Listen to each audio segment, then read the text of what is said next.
Assalamualaikum warahmatullahi wabarakatuh. Bertemu lagi dengan saya Gusma Dewi, AMD Cap SKMM Kes, dosen Prodi D3 Kebidanan Fakultas Ilmu Kesehatan Universitas Sumatera Barat, Pariaman. Pada saat ini kita akan masuk kepada mata kuliah pengantar praktek kebidanan. Yang kita bahas pada hari ini adalah peran dan fungsi bidan.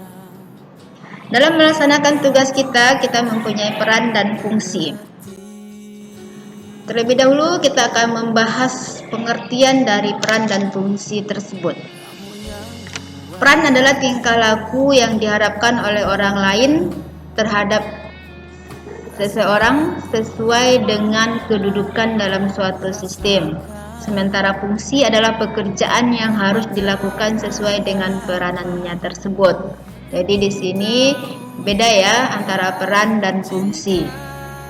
Jadi kita dalam melaksanakan tugas sebagai nanti pemberi pelayanan kebidanan, itu kita akan membahas satu persatu tentang peran dan fungsi bidan. Terkait dengan tugas, yaitu perincian dari fungsi yang harus dilakukan sesuai hak. Jadi kita kalau bercerita tugas ini yang harus kita pahami terlebih dahulu, yaitu perincian dari fungsi yang harus dilakukan sesuai hak, wewenang, dan tanggung jawab kompetensi. Kemarin Ibu sudah menyampaikan apa itu dalam praktek kebidanan atau seorang bidan itu harus mempunyai kompetensi. Nah, kompetensi ini yang harus kita pahami dalam melakukan tugas. Kita harus menyesuaikan sesuai dengan hak dan wewenang kita sebagai seorang bidan. Jadi dalam pemberian asuhan kebidanan kita mempunyai wewenang. Luar dari wewenang kita tidak boleh melakukan hal tersebut. Kompetensi yang dimaksud di sini adalah pengetahuan yang dilandasi oleh keterampilan dan sikap yang harus dimiliki oleh bidan dalam melaksanakan praktek kebidanan, sehingga nanti dalam melakukan praktek kebidanan itu kita bisa memberikan pelayanan secara aman dan bertanggung jawab. Jadi kalau kita masih dalam garis kita atau dalam wewenang kita memberikan pelayanan, maka kita akan bisa memberikan asuhan itu secara aman dan bertanggung jawab. Jadi tidak keluar dari jalur kita sebagai wewenang bidan yang mempunyai batasan. Kemarin kita juga sudah bahas, karena ada tugas kita itu yang mandiri, ada yang kolaborasi dan rujukan. Nah, wewenang kita yang mandiri ini adalah tugas utama kita. Itu yang perlu dipahami oleh Anda semua, sehingga dalam melaksanakan nanti asuhan kebidanan kita tidak dituntut dengan permasalahan yang di luar dari wewenang kita sebagai seorang bidan. Ya, peran bidan itu dibagi dalam 4 bagian, yaitu peran sebagai pelaksana, kemudian peran sebagai pengelola, dan peran sebagai pendidik, dan peran sebagai peneliti. Dari kata-katanya kita sudah bisa mengambil kesimpulan bahwa pelaksana itu apa yang harus kita kerjakan. Mengelola itu adalah mengelola suatu di awal kita sudah bahas kalau bidan itu nanti akan membuka praktek bidan mandiri. Nah, bagaimana dia mengelola itu terkait dengan tugasnya. Kemudian peran sebagai pendidik. Berarti kita ini tidak hanya guru saja yang bisa memberi pendidikan, tapi kita juga sebagai bidan memberikan pendidikan. Pendidikan apa yang bisa kita berikan? Yang pasti adalah pendidikan tentang kesehatan. Kemudian peran sebagai peneliti.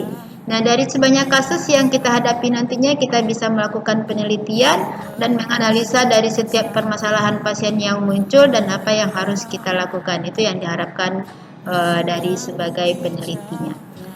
Oke. Lanjut ke satu persatu ya. Peran sebagai pelaksana. Nah, pelaksana ini adalah tugas kita atau wewenang yang boleh kita lakukan. Di awal kita juga sudah membahas ini. Yang pertama adalah tugas mandiri, kolaborasi, dan ketergantungan. Jadi apa saja yang masuk ke dalam tugas diri seorang bidan? Yang pertama itu menetapkan manajemen kebidanan pada setiap asuhan kebidanan yang diberikan. Di awal pertemuan tentang mata kuliah ini kita udah bahas apa itu manajemen kebidanan. Manajemen kebidanan itu adalah setiap asuhan itu harus kita awali dengan mengumpulkan data terlebih dahulu sampai nanti kita evaluasi dari tindakan apa yang sudah kita berikan. Kemudian memberikan pelayanan pranikah pada anak remaja dengan melibatkan mereka sebagai klien. Jadi di awal juga sudah disampaikan bahwa dalam pelayanan kebidanan kita mulai dari hasil konsepsi sampai manula. Nah, pada anak remaja itu kita memberikan pelayanan pranikah. Nah, di sini tugas kita ini termasuk tugas mandiri kita sebagai seorang bidan. Kemudian memberikan asuhan kebidanan kepada klien selama kehamilan normal. Jadi tugas mandiri itu yang normal saja. Kalau sudah ada faktor risikonya, nah itu kita harus melakukan kolaborasi atau rujukan. Kemudian memberikan asuhan kebidanan kepada klien dalam masa persalinan dengan melibatkan klien atau keluarga. Memberikan asuhan kebidanan pada persalinan. Ya, jadi seorang ibu hamil dengan waktu kehamilannya melakukan ANC minimal 4 kali, itu kita bisa mengetahui si ibu bisa melahirkan dengan normal atau tidak. Kalau proses persalinannya disertai dengan faktor resiko, berarti kita tidak bisa melakukan tugas kita dan kita harus melakukan rujukan. Kemudian memberikan asuhan kebidanan pada bayi baru lahir. Bayi yang baru lahir itu harus kita tangani segera untuk mendapatkan asuhan kebidanan dari seorang bidan. Kalau bayinya lahir dalam keadaan normal itu berarti kondisi kita dalam keadaan aman. Sementara kalau bayi yang baru lahir itu mengalami gangguan, itu berarti bukan tugas kita lagi, berarti harus kita lakukan rujukan terhadap bayi tersebut. Ini merupakan tugas mandiri kita, ada batasan. Kemudian memberikan asuhan kebidanan pada klien dalam masa nifas dengan melibatkan klien atau keluarga. Jadi prosesnya tadi mulai dari ke pranikah, kemudian nikah, hamil, bersalin, dan nifas. Setelah ibu melahirkan, ibu akan memasuki masa nifas. Di sini kita juga bisa memberikan asuhan kebidanan dan itu merupakan tugas mandiri kita. Kemudian memberikan asuhan kebidanan pada wanita pada gangguan sistem reproduksi dan wanita dalam masa klimakterium serta menopause. Nah, ini terkait dengan gangguan sistem reproduksi. Seorang wanita kalau sudah memasuki masa pubertas itu akan mengalami permasalahan atau memasuki masa menstruasi tersebut, mungkin ada gangguan atau permasalahan seperti nyeri haid yang tidak teratur. Nah, itu adalah asuhan yang bisa kita berikan pada wanita dalam kesehatan reproduksi sampai nanti seorang wanita itu memasuki masa klimakterium serta menopause. Jadi di masa klimakterium dan menopause itu wanita juga akan mengalami beberapa gangguan terkait dengan sistem reproduksi yang sudah mulai menurun. Kemudian memberikan asuhan kebidanan pada wanita usia subur yang membutuhkan pelayanan keluarga berencana. Di awal materi yang harus kita pelajari di dalam kuliah kebidanan itu ada keluarga berencana. Nah, di sini juga merupakan bagian termasuk ke dalam tugas mandiri kita sebagai seorang bidan untuk memberikan pelayanan kontrasepsi berupa pelayanan kontrasepsi yang pemberian obat atau pemberian injeksi atau pemasangan alat kontrasepsi. Nah, itu adalah tugas mandiri kita. Tapi kalau sudah pemilihannya nanti adalah kontrasepsi mantap, nah itu baru kita harus melakukan kolaborasi dengan dokter untuk melaksanakan pemasangan alat kontrasepsinya. Kemudian memberikan asuhan kebidanan pada bayi dan balita dengan melibatkan keluarga. Jadi hasil dari kehamilan tadi adalah lahirnya bayi dan balita itu juga merupakan tanggung jawab kita atau wewenang kita dalam memberikan pelayanan kebidanan. Sampai di sini, Ibu harap Ananda semua memahami tentang tugas mandiri seorang bidan. Jadi kalau dilihat-lihat itu kondisinya dalam keadaan normal itu adalah merupakan tugas mandiri kita. Kalau seorang ibu atau wanita yang kita sudah disertai dengan keluhan-keluhan yang tidak bisa kita tangani, contohnya tadi dari Ibu sampaikan, itu berarti kita harus melakukan kolaborasi atau rujukan sehingga kita masih dalam batas wewenang kita dan kita bisa mempertanggungjawabkan apa yang sudah kita lakukan. Ibu rasa sudah paham ya tentang itu, tentang tugas mandiri seorang bidan. Selanjutnya kita akan masuk kepada tugas kolaborasi.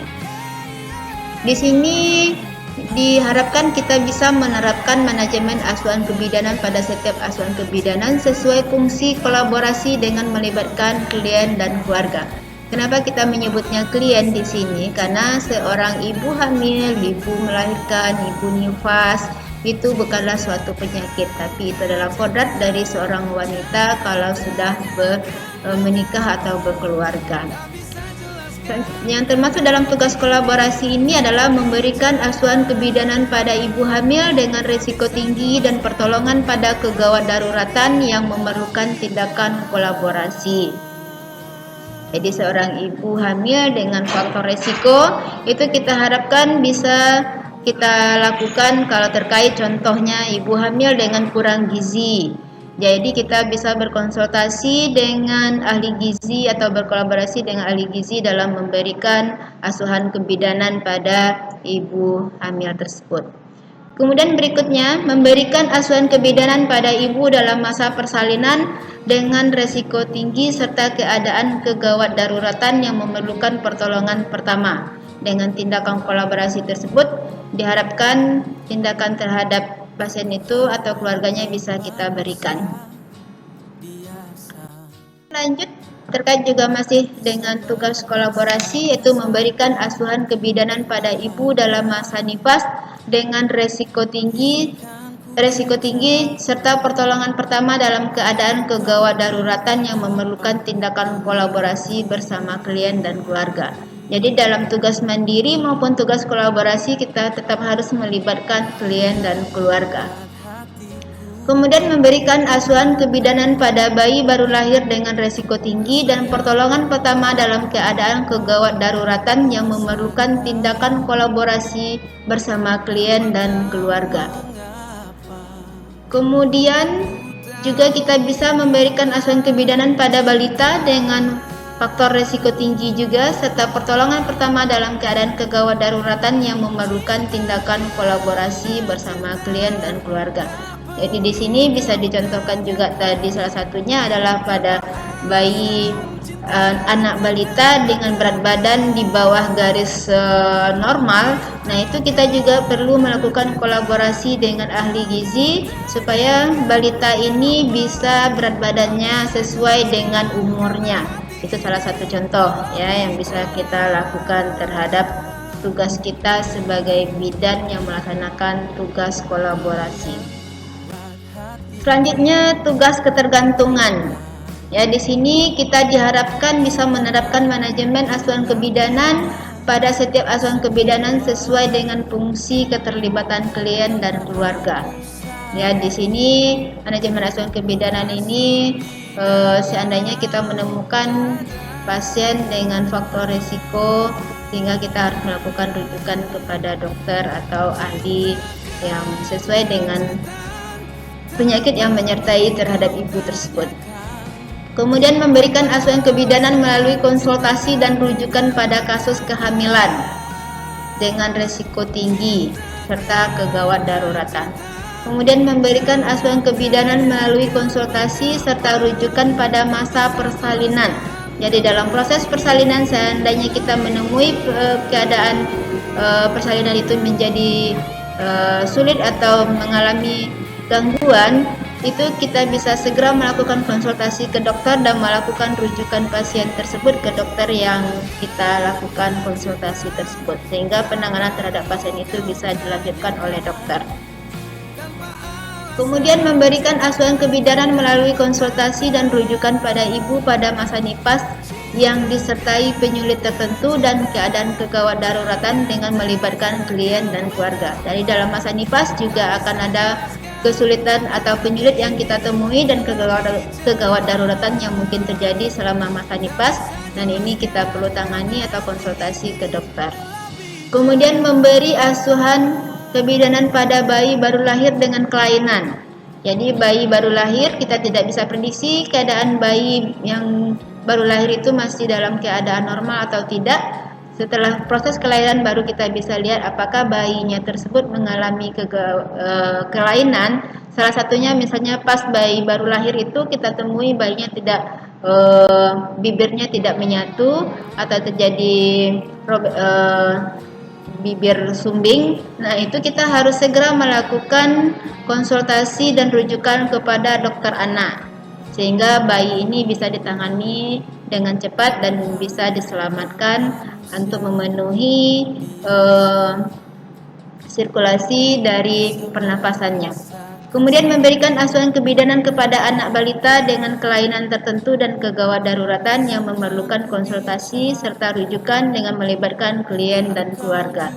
Jadi di sini asuhan yang memerlukan konsultasi dan terkait juga dengan kegawat daruratan yang terjadi mulai dari ibu hamil, ibu bersalin, ibu nifas, bayi dan balita ataupun remaja yang mengalami permasalahan terkait dengan reproduksi. Nah, itu kita perlu melakukan konsultasi dan rujukan kepada dokter.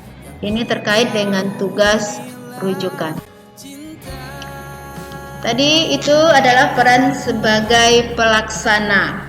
Jadi ada tugas mandiri, ada tugas kolaborasi dan rujukan. Selanjutnya kita akan masuk kepada peran sebagai pengelola.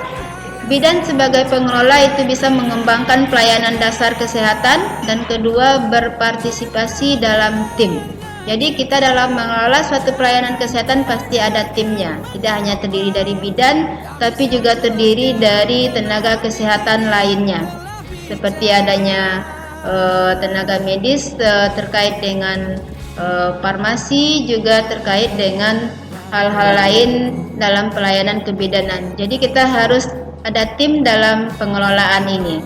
Itu adalah fungsi peran sebagai pengelola. Kemudian peran bidan sebagai pendidik. Di awal tadi sudah disampaikan bahwa saudara sebagai tenaga bidan juga bisa memberikan pendidikan, terutama untuk pendidikan kesehatan. Ya, pendidikan kesehatan ini bisa disampaikan terhadap ibu hamil, ibu bersalin, dan ibu nifas, juga kepada ibu yang mempunyai bayi dan balita. Terutama di sini juga kita bisa memberikan pendidikan kesehatan kepada remaja dan manula. Jadi setiap siklus kehidupan tadi kita bisa memberikan pendidikan kesehatan. Kemudian kita juga bisa melatih dan membimbing kader, yaitu kader kesehatan atau melatih dukun yang menolong persalinan, karena di wilayah kita masih ada yang melahirkan itu dengan dukun terlatih ya. Dulunya memang belum terlatih, tapi sejak tahun 2000-an itu dukun itu sudah dilatih dan diberi juga alat yang sama dengan tenaga kesehatan atau tenaga bidan, di mana bidan bertugas untuk mengajarkan atau melatih dukun tersebut untuk menolong persalinan secara steril dan bersih, di mana alat-alat itu juga harus disterilkan yang ada pada dukun tersebut. Jadi itu adalah peran kita sebagai pendidik. Selanjutnya kita akan masuk sebagai bidan itu sebagai peneliti atau investigator. Bidan itu juga ditugaskan untuk meneliti suatu permasalahan yang terjadi baik pada ibu hamil, ibu bersalin, dan ibu nifas. Jadi yang dimaksud di sini mulai dari mengidentifikasinya, kemudian menyusun rencana kerjanya, kemudian juga mengelola dan menginterpretasikan data yang sudah kita dapat dari hasil yang kita amati tersebut, sehingga nanti bisa kita tindaklanjuti dan kita akhirnya kita bisa mengembangkan program kerja atau pelayanan yang bisa kita berikan terhadap permasalahan yang terjadi. Contoh misalnya seorang ibu hamil dengan setiap kehamilannya mengalami keguguran, dan kita harus meneliti kenapa ibu ini bisa mengalami setiap kehamilannya terjadi abortus, sehingga kita bisa menangani pasien ini dengan baik dan bisa melaksanakan hal yang juga bisa seperti tugas kita tadi sebagai tugas bidan sebagai kolaborasi dan rujukan. Ini peran sebagai peneliti.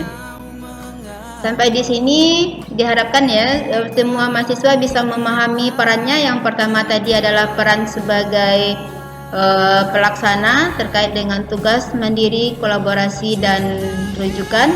Kemudian bidan sebagai pengelola, bidan sebagai pendidik dan peneliti. Ini terkait dengan pembahasan kita yang pertama. Kita akan membahas tentang fungsi bidan. Fungsi bidan pertama hampir sama dengan perannya, yaitu fungsi pelaksana, di mana tugas yang dilakukan bidan adalah melakukan bimbingan dan penyuluhan kepada individu, keluarga, serta masyarakat, khususnya kaum remaja pada masa pra-perkawinan. Jadi kembali lagi kepada siklus kehidupan tadi, yaitu mulai dari konsepsi sampai manula. Kemudian melakukan asuhan kebidanan untuk proses kehamilan normal, kehamilan dengan patologis tertentu, dan kehamilan dengan resiko tinggi. Jadi sebagai pelaksana, kalau kehamilan normal kita bisa tangani, tapi kehamilan dengan patologis tertentu itu harus kita lakukan kolaborasi. Sementara kehamilan dengan faktor resiko tinggi kita harus melakukan rujukan.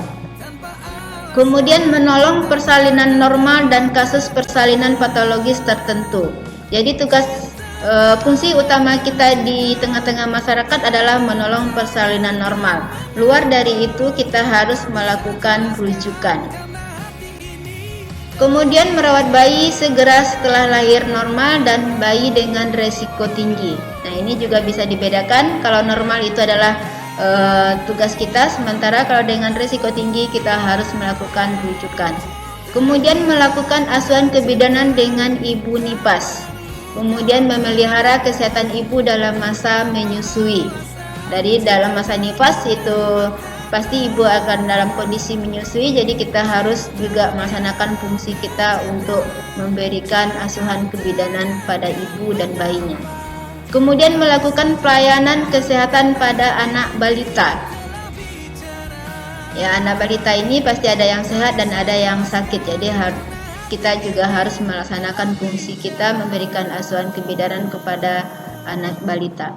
Kemudian memberikan pelayanan keluarga berencana dan dengan wewenangnya. Tadi di awal juga sudah disampaikan, dalam pelayanan keluarga berencana kita memerlukan yang namanya juga kolaborasi. Contoh, seorang ibu mau memakai alat kontrasepsi, tetapi dengan adanya keluhan mungkin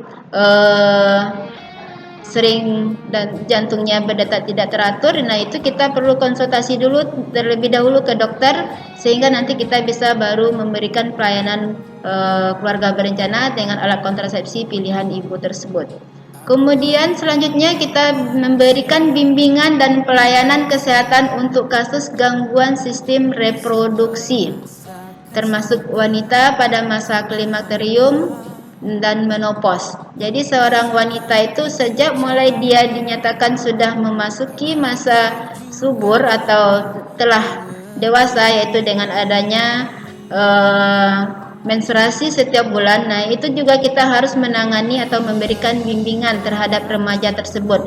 Contoh misalnya seorang remaja baru datang haid atau menstruasi, kita harus memberikan pendidikan kesehatan kepada remaja tersebut jika seandainya mengalami permasalahan gangguan dalam masa haid seperti nyeri haid dan sebagainya.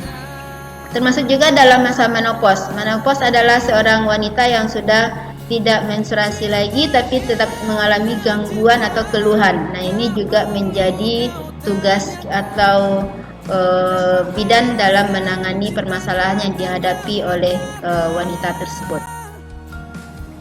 Kemudian kita masuk pada fungsi pengelola. Yang pertama itu mengembangkan konsep kegiatan pelayanan. bagi individu, keluarga, dan kelompok ataupun masyarakat sesuai dengan kondisi dan kebutuhan masyarakat setempat yang didukung oleh partisipasi masyarakat. Di sini bagaimana kita mengelola masyarakat itu atau keluarga tersebut bisa mengikuti kegiatan terkait dengan program kesehatan. Kemudian menyusun rencana pelaksanaan pelayanan di lingkungan unit kerjanya. Jadi seandainya kita nanti sudah jadi bidan, kemudian kita berdinas di suatu tempat dan di sana kita harus sebagai pengelola harus bekerja dengan unit kerja kita. Kemudian memimpin koordinasi kegiatan layanan kebidanan.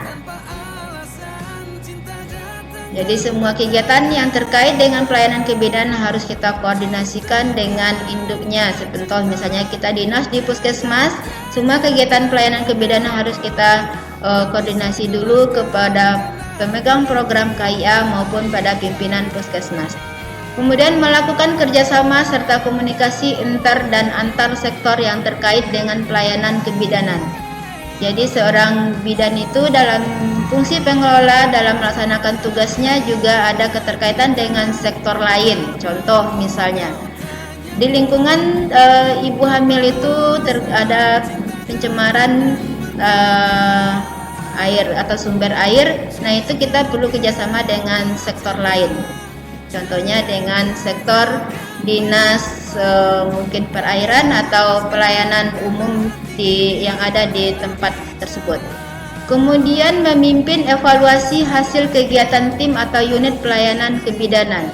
Dari semua kegiatan yang dilakukan oleh tim yang ada di tingkat pengelola tersebut, kita harus mengevaluasi sejauh mana kegiatan itu berhasil atau tidaknya.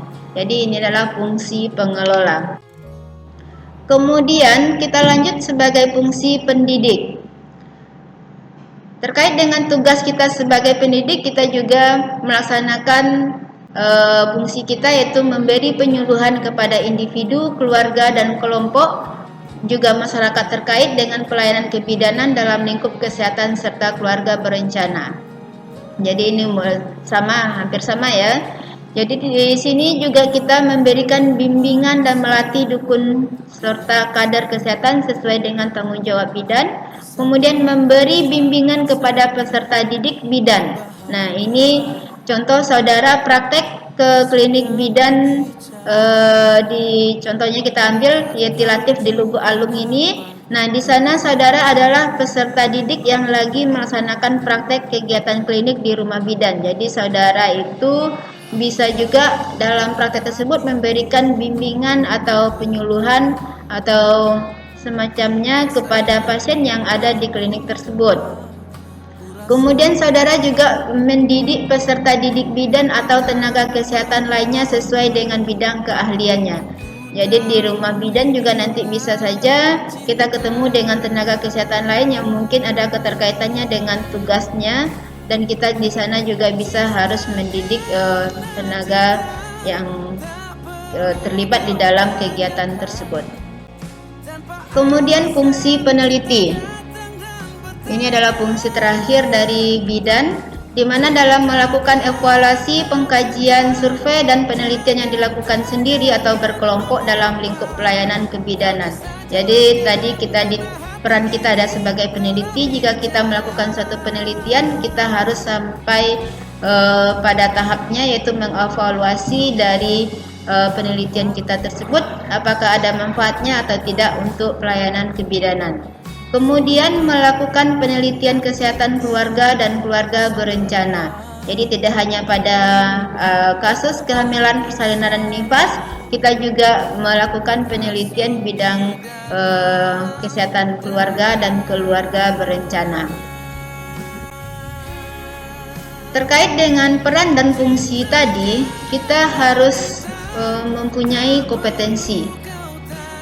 Kompetensi apa saja yang harus bidan miliki itu sudah tertuang dalam keputusan Menteri Kesehatan nomor 369 tahun 2007. Yang pertama yaitu pengetahuan umum, keterampilan dan perilaku yang berhubungan dengan ilmu-ilmu sosial, kemudian kesehatan masyarakat dan profesi kesehatan lainnya. Jadi kita selama pendidikan juga kita sudah mempelajari nantinya terkait ilmu sosial, itu dengan mata kuliah ilmu sosial budaya dasar, kemudian kesehatan masyarakat kita juga belajar tentang kesehatan lingkungan dan segala macamnya. Kemudian profesi kesehatan lainnya, yaitu contohnya kita juga sedikit mempelajari tentang farmakologi. Kemudian berikutnya adalah kompetensi yang harus dimiliki, yaitu prakonsepsi, keluarga berencana, dan ginekologi. Jadi sebelum biasanya ada pelayanan sebelum remaja itu memasuki masa dewasanya, dia akan menghadap atau mencari bidan untuk berkonsultasi tentang kesehatan reproduksinya. Kemudian kalau sudah berumah tangga, dia akan sering datang ke kita untuk menanyakan tentang keluarga berencana dalam mengatasi atau menjalankan kehamilan dari ibu tersebut.